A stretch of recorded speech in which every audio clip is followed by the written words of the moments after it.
बिहार में होने वाले बिहार विधानसभा चुनाव की चर्चा पूरे देश भर में हो रही है। कारण भी है क्योंकि बिहार हमेशा राजनीति का केंद्र रहा है। इस वक्त चर्चा हो रही है कि एनडीए में सीट बंटवारा तो अच्छे तरीके से हो गया, लेकिन महागठबंधन में अभी भी पेच फंसा हुआ है। अगर एनडीए की हम बात करें तो एनडीए के प्रमुख घटक दलों में से एक लोक जनशक्ति पार्टी के राष्ट्रीय अध्यक्ष चिराग पासवान हमारे साथ हैं, केंद्रीय मंत्री हैं। चिराग जी, बहुत बहुत स्वागत है। Thank you. चर्चा तो काफी हो रही है क्योंकि चुनाव नजदीक है, एक महीना ही हम कह सकते हैं नई सरकार बन जाएगी।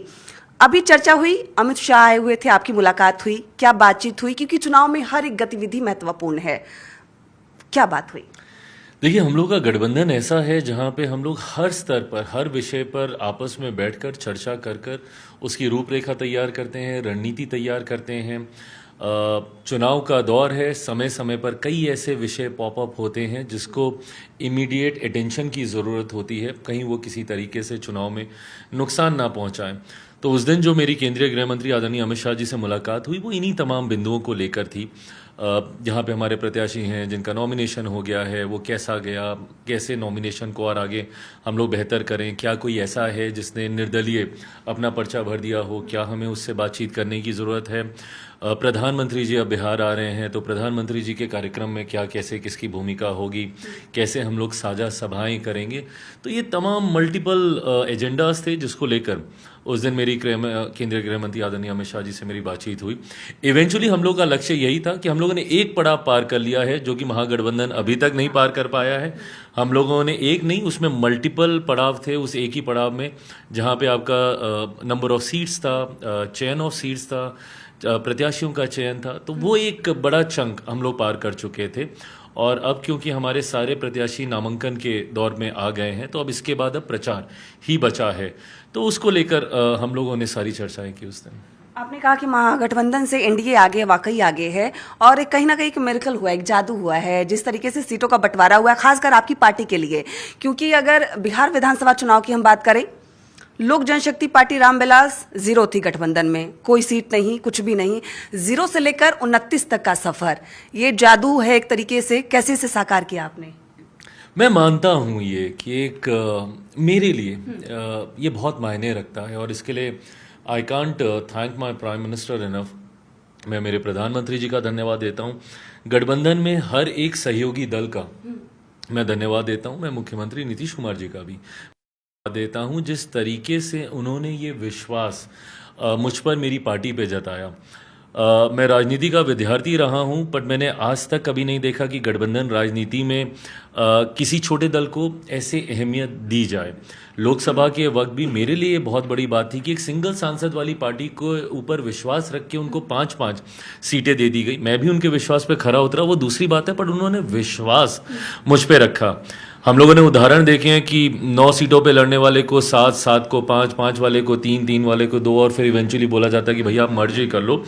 बट मैंने कभी नहीं देखा कि एक सिंगल सांसद वाली पार्टी को 5 सीटें दे दी गई हों। उसी तरीके से एक विधायक, अब तो एक भी खैर मैं क्या ही बोलूं क्योंकि वो तो उसी वक्त पार्टी छोड़ के चले गए थे, तो 0 विधायक वाली पार्टी को इन्होंने 29 सीटें दी लड़ने के लिए। मुझे कई बार ताज्जुब भी होता है, हंसी भी आती है, गुस्सा भी आता है जब मैं अपने बारे में मीडिया में ये सब बातें सुना करता था कि क्या चिराग नाराज़ हैं, नाराज़गी की बात चल रही है। तो मैं मन ही मन में ये सोचता था कि सोचिए 0 विधायक वाली पार्टी को गठबंधन ने 29 सीटें दे दी, उसके बाद भी अगर मैं नाराज़ रहूं तो मुझसे बड़ा नाशुक्रा तो कोई और हो ही नहीं सकता।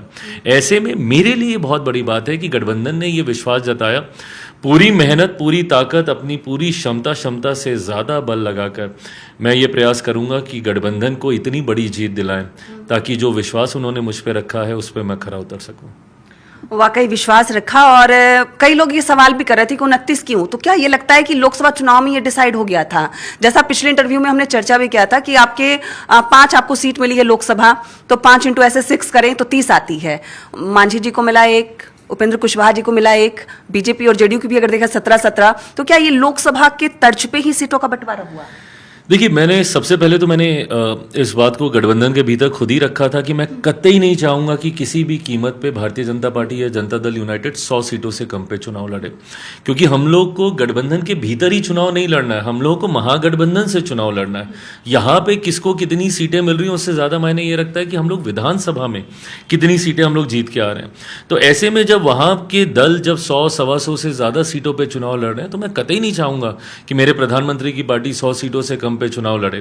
तो ऐसे में ये बात पहले से ही स्पष्ट थी कि कम से कम गिरी से गिरी हालत में भी 100, 101, 102 पे भारतीय जनता पार्टी जनता दल यूनाइटेड चुनाव लड़ेगी। और उसके बाद बचती कितनी सीटें थी, 40-42 सीटें, उस पर ज़रूर हम लोगों ने ये फॉर्मूला लगाने का हम लोगों ने प्रयास किया था कि 6 विधानसभा पे एक लोकसभा पे 6 विधानसभा इस तरीके से करके दी जाए।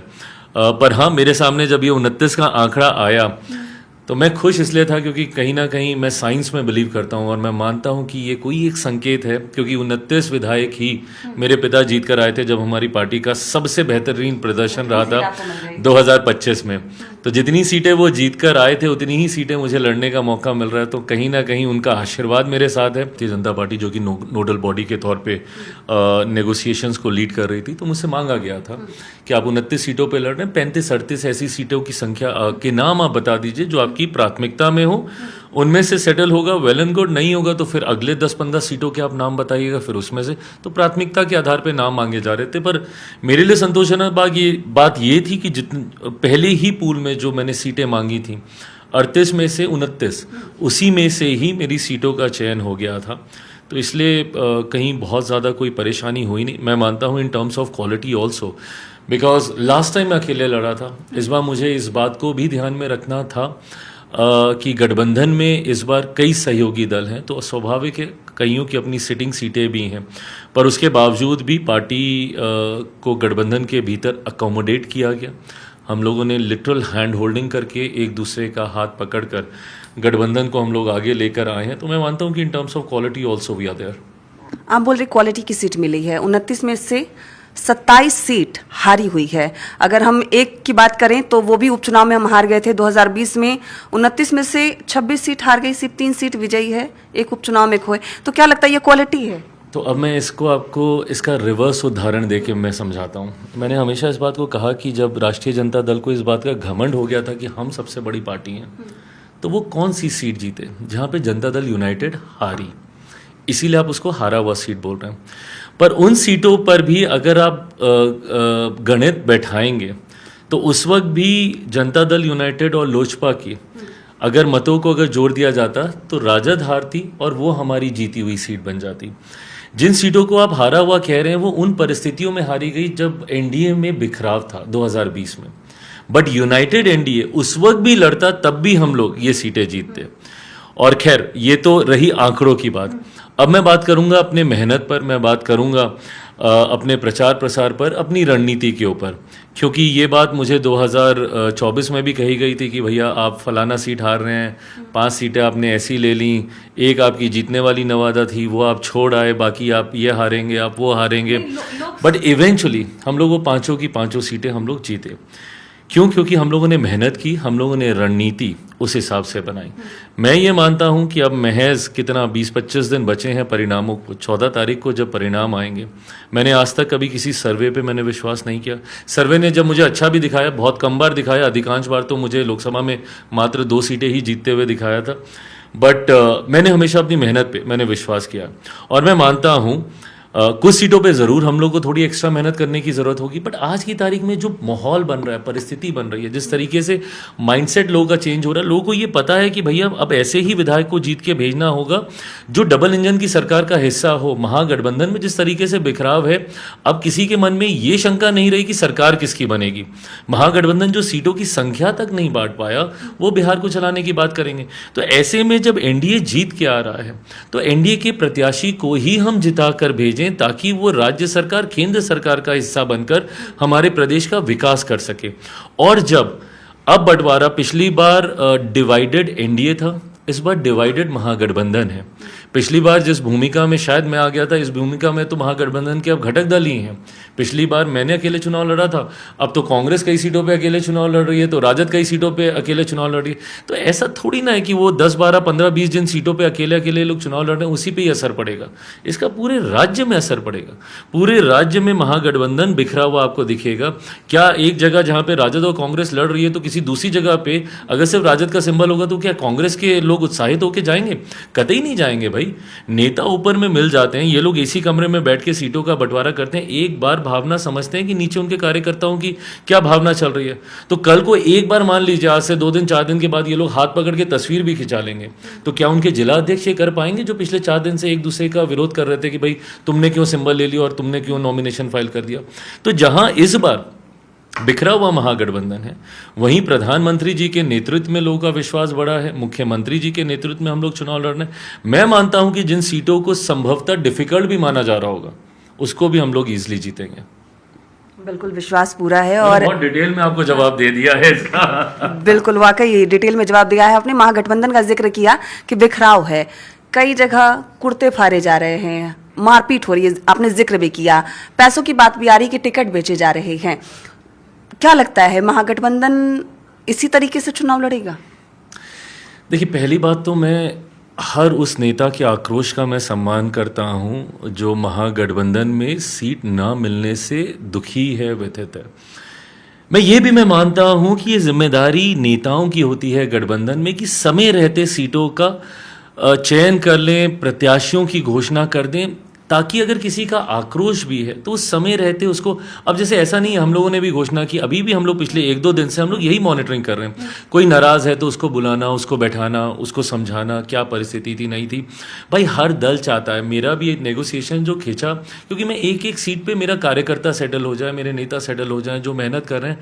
बट पिछली बार मैं 137 सीटों पर मैं लड़ा। पिछले 3-4 साल में लोग आए गए होंगे, बट गिरी से गिरी हालत में मेरे पास 100-110 मेरे पास उम्मीदवार थे। इस बार मैं मात्र 29 सीटों पे लड़ा हूँ। उसमें से भी गठबंधन के भी 1-2 लोग हैं जिनको उन्होंने सेटल किया, मेरे प्रत्याशियों को, उनके प्रत्याशियों को मैंने सेटल किया। ये भी हम लोगों ने किया। तो स्वाभाविक है उनकी नाराज़गी होगी, पर इन नाराज़गी को आप तब समय रहते आप कर पाएंगे जब आपके पास समय होगा। पिछले 2-3 दिन से हम लोग क्या कर रहे हैं, केंद्रीय गृह मंत्री जी, मैं तो उनका धन्यवाद दूंगा कि उनको अगर एक मुखिया तक से भी बात करने की जरूरत पड़ी उसके आक्रोश को शांत करने के लिए, उन्होंने वो तक करने का काम किया। मैं पिछले 2 दिन से अपने नेताओं से मैं मुलाकात कर रहा हूं और उनके आक्रोश को मैं सम्मान देता हूं। विनीता जी, 5 साल से व्यक्ति मेहनत कर रहा है, अगर नहीं उसको मौका मिला तो स्वाभाविक है उसका ये कहना। अब महागठबंधन में ये आरोप लगाए जा रहे हैं कि भाई इसने सीट बेच दी, ये कर दिया, वो कर दिया। ये तो बहुत कम बातें हैं। लोग तो इतने आक्रोशित, कई बार मैं अगर मुझे ना मिले तो मैं तो शायद और ज्यादा आक्रोश दिखाऊं। तो उनके आक्रोश को मैं सम्मान देता हूं, बट दिक्कत कहां आती है जब आप उसको समझा नहीं पाते हैं, आप उसको सुलझा नहीं पाते हैं। क्योंकि नेता ही आपस में नहीं सुलझे तो कार्यकर्ता तक तो आप पहुंच ही नहीं पाए, और इसी ने उस परिस्थिति को महागठबंधन की सबसे ज्यादा भयावह बना दिया। स्थिति मुश्किल होगी महागठबंधन के लिए इस चुनाव में? बहुत ज्यादा मुश्किल होगी। और मैं तो पूछना चाहता हूं, राहुल जी कहां है भाई? उनको इतनी चिंता थी बिहार की, इतना बिहार आ रहे थे, ये एसआईआर को लेकर यात्रा निकाल रहे थे, सब कर दिया, और अब जब इतनी क्रूशियल स्टेट पे मेरा प्रदेश है, आप पूरी तरीके से गायब हैं। आपको चिंता ही नहीं बिहार की। नेगोशिएशन हो नहीं हो, किसी को सीट मिले नहीं मिले, कोई लड़े मरे झगड़े, आपको चिंता ही नहीं है। नेता प्रतिपक्ष को कोई चिंता नहीं है कि भाई सहयोगियों को हम सम्मान दें। आपको वोट आपको सबका चाहिए। कैसे आपको मुकेश जी के समर्थक आपको वोट करेंगे? क्या सम्मान दिया आपने गठबंधन में उनको? कांग्रेस के समर्थक आपको क्यों वोट करें? बताइए, राजद को क्यों वोट जाएगा? क्या सम्मान दिया गया उनके समर्थकों को? आज खुले आम ये तस्वीर सामने आ रही है कि कांग्रेस को ह्यूमिलेट किया जा रहा है, दबाया जा रहा है, सहनी जी को ह्यूमिलेट किया जा रहा है, दबाया जा रहा है। वामपंथी दल, उनकी एक अपनी पकड़, अपनी एक पहचान रही है, उनको निर्दलीय घोषित करने पड़ रहे हैं। आपके सहयोगी रहे हैं जेएमएम जैसी पार्टी आपके पड़ोस के राज्य झारखंड में, यहाँ पे उनको निर्दलीय घोषित करना पड़े। वहाँ तो आप उन पे दबाव डालते हैं कि उनको सीट दी जाए, यहाँ पे जब रिटर्निंग द फेवर वाली बात आई तो आप उनको एंटरटेन तक नहीं करेंगे। तो ये गलत है, इस तरीके से गठबंधन नहीं चलते हैं। 29 सीट आपको मिली, लेकिन एक सीट पर खतरा मंडरा गया, आपकी प्रत्याशी सीमा सिंह, तो अब तो 28 सीट मान के चले। नहीं देखिए, मैं कतई नहीं, मैं गिव अप करने वालों में से हूँ ही, जब से सीट मिला बिल्कुल मैं गिव अप करने वालों में से मैं हूँ ही नहीं। मैंने अभी भी चुनाव आयोग में मैंने बात की है, हम लोग लीगल रास्ता अभी हम लोग अपना रहे हैं कि क्या संभावनाएं हो सकती हैं, बिकॉज मैं मानता हूं कि ये बहुत बेसिक एक ह्यूमन एरर ये हुआ है और उसको आधार बनाकर पूरा नामांकन रद्द कर देना मैं नहीं मानता। मैं ये मानता हूं कि चुनाव आयोग जब इसको कंसिडर करेगा तो ज़रूर हम लोग के पक्ष में वो फैसला आएगा। मैं मानता हूं कि 2-3 दिन में इसके ऊपर कहीं ना कहीं चुनाव आयोग की तरफ से मुझे, बिकॉज रेगुलर कम्युनिकेशंस चल रहे हैं, अभी थोड़ी देर पहले भी I got an email from them, तो मैं ये मानता हूं कि जल्द ये सुलझ जाएगा आयोग के स्तर पर या न्यायालय के माध्यम से। मैं ये मानता हूं। Having said that, backup options पे भी हम लोग कार्य कर रहे हैं। मैं इतनी आसानी से अपनी एक भी सीट जाने तो कतई नहीं दूंगा। 29 सीट आपको मिली, आपने कहा कि क्वालिटी की सीट मिली है। स्ट्राइक रेट कितना रहने वाला है? लोकसभा की तरह 100% या फिर चिराग पासवान इसमें नीचे आएंगे? मैं अपने मुंह से क्यों बोलूं? मैं 24 घंटे में लोकसभा टाइम में भी आपसे बात हुई थी, आपने कहा था कि हम 5 सीट जीत रहे हैं, आपने कहा था। इस बार क्या कहेंगे? 24 घंटे में एक बार सरस्वती आपकी जुबान पे ज़रूर सवार होती है, इसलिए हमेशा अच्छा बोला करें। बच्चों को ये सिखाया जाता है, तो मैं तो रिपीटेडली ये बोलूँगा कि हम 29 की 29 हम जीत रहे हैं और मैं मेहनत भी मैं यही कर रहा हूँ। I believe in power of manifestation also. So मैं ना सिर्फ मानता हूँ कि मैं 29 सीटें जीतूंगा, मैं एक सीट पे मैं काम कर रहा हूँ। आप सुबह से आप मेरा बैक ऑफिस आप आके देखिएगा, एक सीट पे घंटों का मंथन चल रहा है कि इसमें क्या और करना चाहिए। मतलब अब बैक ऑफिस के विषय में कितना ही आपको डिटेल में बताऊं, पर हम लोग हर संभव वो प्रयास कर रहे हैं जिससे जीत तो सुनिश्चित हो ही, जीत का मार्जिन भी बढ़े। जीत तो आपकी मतलब 100-200 वोटों से भी होती है, बट लोकसभा में मुझे इस बात की खुशी थी कि मेरे हर प्रत्याशी 1,00,000, 1,25,000, 1,50,000 के से ज़्यादा मतों से उनकी जीत हुई। तो बड़ी जीत हो हम लोग की, और सिर्फ 29 ही नहीं, एट द सेम टाइम मैं सहयोगियों से बात कर उनकी सीटों पे भी क्या परम्यूटेशन कॉम्बिनेशन हम लोग सेट कर सकते हैं, उस पर भी चर्चा चल रही है। अगर आपकी जीत सुनिश्चित है, जैसा आपने कहा 29 सीट, परफॉर्मेंस अच्छा रहा, अच्छी खासी सीट आपकी हिस्से आई, तो क्या डिप्टी सीएम की कुर्सी पर दावेदारी लोक जनशक्ति पार्टी की हो सकती है? मुझे लगता है ये सारे विषय ऐसे हैं जिसको समय से पहले चर्चा करने का कोई मतलब ही नहीं है। अभी सरकार पहले एक बार बन जाए। मुझे लगता है इन्हीं महत्वाकांक्षाओं ने महागठबंधन का बेड़ा गर्क किया। अगर सैनी जी अगर इस तरीके से नहीं अड़ते कि डिप्टी सीएम ही बनना है, अरे पहले सरकार में तो आ जाओ प्रभु, ये भी तो जरूरी है। सरकार में आ जाते तो ऐसा कुछ होगा? बिल्कुल नहीं, let's cross the bridge when it comes ना। एक करके हम लोग करेंगे ना। पहले एक बड़ी जीत हम लोग हासिल कर लें। हर दल का क्या प्रदर्शन रहता है, कैसा रहता है, उसके आधार पर उस दल की भूमिका को तय किया जाएगा। बिहार फर्स्ट, बिहारी फर्स्ट के लिए आप काम कर रहे हैं, तो क्या एनडीए का जो मैनिफेस्टो जारी होगा वो साझा जारी होगा और आपका बिहार फर्स्ट, बिहारी फर्स्ट उस मैनिफेस्टो का हिस्सा होगा? देखिए बिल्कुल, मैंने बिहार फर्स्ट, बिहारी फर्स्ट हो, मुख्यमंत्री जी का साथ निश्चय हो, केंद्र सरकार की अपनी भारतीय जनता पार्टी की अपनी सोच रही है बिहार के विकास को लेकर, इन तमाम बिंदुओं पर, और मोर देन अब मैनिफेस्टो को अब बोलने से ज़्यादा करने पे हमारी सरकार ध्यान केंद्रित कर रही है। पिछले 1 साल में आपने देखा लगभग 11 बार से ज़्यादा मेरे प्रधानमंत्री आए, और जितनी बार आए वो लाखों करोड़ों की योजना बिहारियों को समर्पित करके गए। ना सिर्फ उसका शुभारंभ करके गए, बल्कि कई ऐसी योजनाएं हैं जिसका वो उद्घाटन भी करके गए। तो ऐसे में मैं मानता हूं कि हमारी सरकार बिना कहे अब जितनी मुख्यमंत्री जी के द्वारा योजनाओं की शुरुआत हुई, इलेक्ट्रिसिटी के सर्टेन यूनिट्स तक उसका बिल फ्री कर देना, गांव देहात में आज की तारीख में लोग इतने खुश हैं ना के बराबर उनको बिजली के दाम उनको भरने पड़ रहे हैं। जिस तरीके से महिलाओं के सम्मान को लेकर उनको उद्यमी बनाने की सोच के साथ 10,000 की योजना, जो कि इवेंचुअली आगे अगर उन्होंने एक अच्छा प्रोजेक्ट तैयार किया तो 2 लाख तक भी उनको दिया जाएगा। ये तमाम विषय ऐसे हैं जो हम लोग पहले ही हम लोगों ने शुरू कर दिया। बट इवेंचुअली मैं ये मानता हूँ बिहार फर्स्ट, बिहारी फर्स्ट की एक अहम भूमिका सरकार के नीति निर्माण योजनाओं में रहेगी। एक महत्वपूर्ण सवाल, प्रशांत किशोर आपके मित्र हैं, सबसे पहले उम्मीदवारों की लिस्ट उन्होंने जारी की, लेकिन जो बिहार का समीकरण है कहीं ना कहीं वो पिछड़ते हुए नजर आ रहे हैं। क्या लगता है इस चुनाव में उनका परफॉर्मेंस कैसा रहने वाला है? देखिए मुझे नहीं पता कैसा रहेगा, क्योंकि मैंने बहुत ज़्यादा ध्यान केंद्रित किया नहीं है उनकी रणनीति को लेकर, और मैंने हमेशा अपनी ताकत को बढ़ाने पर ध्यान केंद्रित किया। मैं अपनी लकीर को इतना लंबा करना चाहता हूँ कि दूसरी लकीर को ना काटने की ज़रूरत पड़े, ना वो मेरे समीप पहुँच सके। तो मैं अपनी मेहनत पे मैं कार्य कर रहा हूँ। प्रशांत जी का प्रदर्शन मुझे नहीं पता, बट मेरा एक अपना अनुभव है, क्योंकि 2020 में मैंने भी अकेले चुनाव लड़ा था और उस वक्त की आप तस्वीरें निकाल के देखिए, मेरी सभाओं में भी उतनी ही भीड़, मेरे रोड शो में भी उतना ही उत्साह देखने को मिलता था। बट इवेंचुअली जब चुनाव आता है ना, क्योंकि बिहारी इतने बुद्धिमान है और उनकी राजनीतिक जानकारी इतनी ज़्यादा है, राजनीतिक सूझबूझ इतनी ज़्यादा है कि कोई बिहारी अपना मत बर्बाद नहीं करता है। मुझे 2020 में, ये अपने अनुभव से मैं कह रहा हूँ, मेरे हर प्रत्याशी ने मुझे बोला कि भैया 2 दिन पहले तक तो चुनाव बहुत बढ़िया था, 2 दिन में चुनाव पलट गया, कल रात तक तो बहुत बढ़िया था, एक ही रात में चुनाव पलट गया। ये क्यों होता है? क्योंकि इवेंचुअली बिहारी सोचता है कि क्यों वोट को बर्बाद करें, और चुनाव आते आते तक चुनाव बाइपोलर हो जाता है। तो मैं, और अब तो खैर यहाँ पे बाइपोलर की भी गुंजाइश नहीं है, क्योंकि दूसरा पोल भी तैयार हो ही नहीं पाया, महागठबंधन भी अपने आप को पूरी तरीके से स्थिर नहीं कर पाया। तो मैं ये मानता हूँ कि बिहारियों के पास एक बहुत मजबूत स्थिर विकल्प के तौर पर एनडीए और एनडीए के प्रत्याशी हैं। इसलिए मैं मानता हूँ कि चुनाव आते आते तक हर बिहारी इवेंचुअली एनडीए के प्रत्याशी की ओर अपना रुझान देगा। आपका मानना है कि एनडीए की जीत होगी, मुख्यमंत्री कौन बनेंगे? मुख्यमंत्री नीतीश कुमार जी के नेतृत्व में हम लोग चुनाव लड़ने जा रहे हैं। ये हर घटक दल ने इस बात को स्पष्टता से कह दिया है, इसमें कहीं कोई संदेह नहीं है। सामान्य प्रक्रिया का हिस्सा है कि इसके बाद सारे विधायक बैठकर मुख्यमंत्री के चेहरे का चुनाव करेंगे, और मैं मानता हूं कि वो उन विधायकों के नेता के तौर पे एक बार फिर से मुख्यमंत्री नीतीश कुमार जी को चुना जाएगा। बहुत बहुत धन्यवाद चिराग जी। अभी विधानसभा चुनाव है, तो जुट जाइए, लग जाइए। Thank you, thank you.